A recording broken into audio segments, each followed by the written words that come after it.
5 minutes avec la Rhapsodie de réalité, une émission pour vous, une émission conçue pour vous, une émission taillée sur mesure, une émission qui vous ressemble, une émission qui vous permet de connaître votre destinée avec le Christ. Bonjour, bienvenue dans notre émission 5 minutes d'édification avec la Rhapsodie de réalité.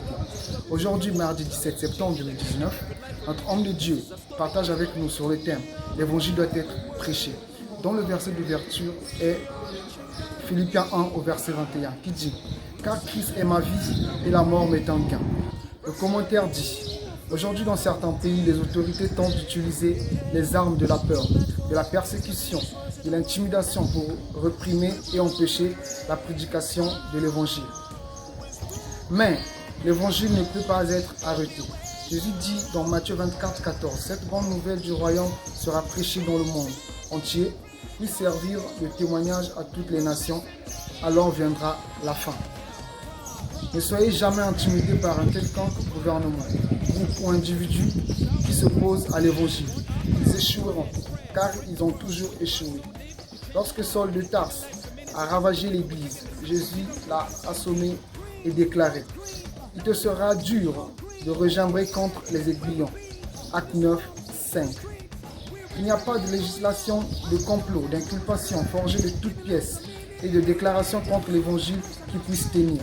Les chrétiens doivent être plus conscients de cela et se tenir partout pour l'évangile et en le prêchant hardiment avec des convictions absolues, même jusqu'à la mort. Considérez la persuasion de l'apôtre Paul sur Christ et l'évangile dans notre verset d'ouverture. C'est tellement édifiant. Vous ne pouvez pas être menacé de mort quand vous êtes mort. Nous avons été crucifiés en Christ, néanmoins nous vivons. Par conséquent, n'ayons pas peur de la mort, car vivre c'est Christ et mourir est un gain. Ce qui concerne l'évangile, certains d'entre nous ont fini par comprendre que ce soit la mort ou la vie, nous gagnons. Ainsi nous sommes sans excuse à propos de l'évangile, nous sommes prêts et capables de faire face à n'importe quoi. Nous avons pris de gros risques, nous avons estimé le coût et en sommes arrivés à une seule conclusion. Il faut prêcher l'évangile. Aucune menace ne peut nous arrêter.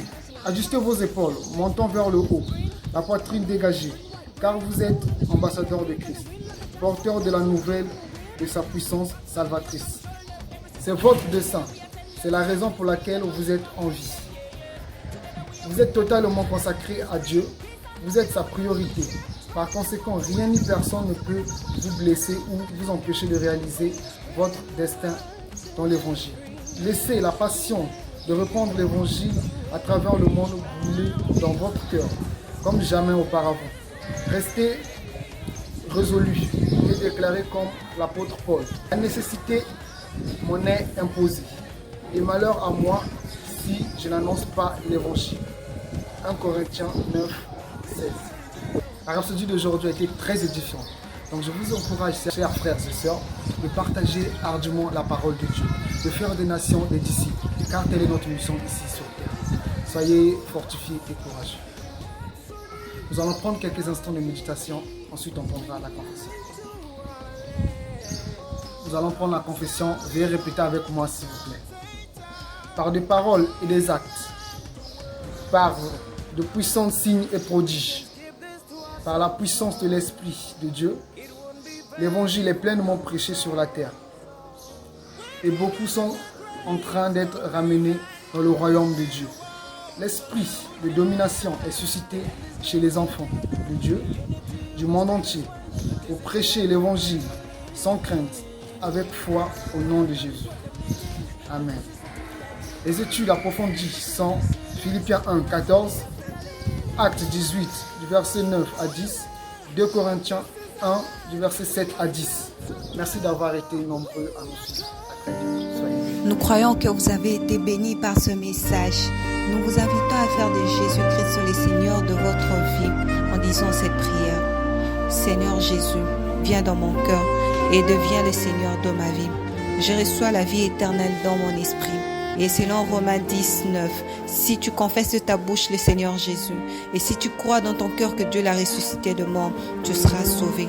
Je déclare que je suis sauvé, je suis né de nouveau, je suis un enfant de Dieu. Maintenant, j'ai Christ qui demeure en moi. Félicitations, vous êtes maintenant un enfant de Dieu.